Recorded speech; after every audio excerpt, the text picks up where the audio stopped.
इन तीन परिस्थितियों में, जी हाँ, इन तीन परिस्थितियों में किसी भी सामने वाले इंसान को, व्यक्ति को, इन तीन परिस्थितियों में कभी जज मत कीजिए।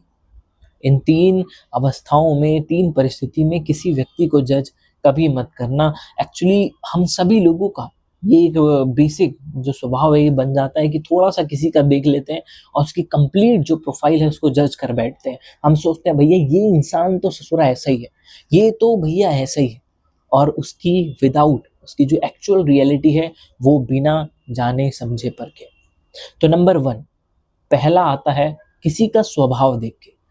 किसी का स्वभाव देख कर के एकदम से इसको जज नहीं करना चाहिए। जी हाँ, एक्चुअल में बिहेव जो उसका जो स्वभाव है उसके व्यक्तित्व को तो दर्शाता है, लेकिन जो व्यक्तित्व है उसकी करंट जो अवस्था होती है, जो उसकी अभी की जो परिस्थिति है उसको नहीं दिखाता। कई बार सामने वाले की जो परिस्थितियां हैं, जो सर्कमस्टेंसेस हैं, वो कैसे चल रहे हैं, किन परिस्थितियों से वो इंसान गुजर रहा है, या कि कैसे कैसे हालातों से वो डील कर रहा है, परिस्थितियां, उसका जो ये जो व्यक्तित्व है इस चीज को नहीं। और हम न जाने उसके चक्कर में सामने वाले को जज कर बैठते हैं, अरे भाई ये तो ऐसा ही है, अरे ये तो इंसान ऐसी है, ये तो फलाना है, ये ऐसा है, जबकि एक्चुअल रियलिटी कुछ और होती है। तो इसीलिए कोशिश करें कि इस परिस्थिति में एकदम से किसी को जज ना करें। पहले थोड़ा इंतज़ार करें, देखें, परखें, जान लें और उसके बाद ही निर्णय लें। तो किसी का स्वभाव देखकर एकदम से उसका जज मत करें।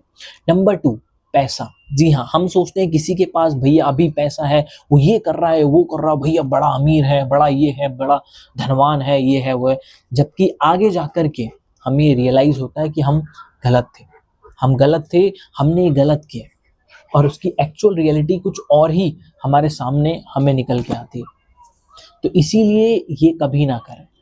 पैसा ठीक है, उसके पास है, नहीं है, तो उसको एकदम से जज मत कीजिए। उसके पास पैसा है भी या नहीं है, उसके पास अभी करंट परिस्थिति में पैसा नहीं है, तो एकदम से उसको ये ना बोले अरे ये तो ऐसी है, ये ऐसी है, कुछ नहीं करता, नल्ला है, बैठा है, बेकार है, इसका तो पूरा जीवन ही खराब है। क्योंकि मित्रों समय बहुत बड़ा बलवान है। इसी को गीता में श्री कृष्ण ने कहा है, गहना कर्मणो गति है। जो कर्मों की गति है, जो समय की गति है, वो बहुत गहन होती है। ये राजा को रंक बना देती है और रंक को राजा। तो इसीलिए अगर किसी पे पैसा नहीं है, कोई गरीब अवस्था में है या फिर कोई धनवान है, तो एकदम से जजमेंट मत पास कर दीजिए। थोड़ा रुकिए, थोड़ा समझ लीजिए, उसके बाद ही उसकी कंप्लीट पिक्चर को आप ड्रॉ कीजिए। वो जो आपको दिखा रहा होता है या फिर कई बार इन परिस्थितियों में जैसा हम सोच रहे होते हैं वैसा एक्चुअल में नहीं होता है। तो नंबर 3 होता है किसी के गुण। जी हाँ, किसी के गुण। अक्सर हम किसी इंसान की जो क्वालिटीज हैं, जो गुण हैं, वो एकदम से देखते हैं और हम उस सामने वाले से इन्फ्लुएंस हो जाते हैं। हम सोचते हैं अरे वाह ये सामने वाला कितना अच्छा है, कितना प्यारा है, अरे वाह इससे तो बेहतर इंसान कोई नहीं है। और इसी जल्दबाजी के चक्कर में हम उनसे संबंध बना बैठते हैं, जिसके बाद कुछ समय बीतने के बाद हमें ये रियलाइज होता है कि वो इंसान अंदर से वाकई में ऐसा था। ये तो इंसान भाई, इसकी हकीकत ये है, इसकी असलियत ये है।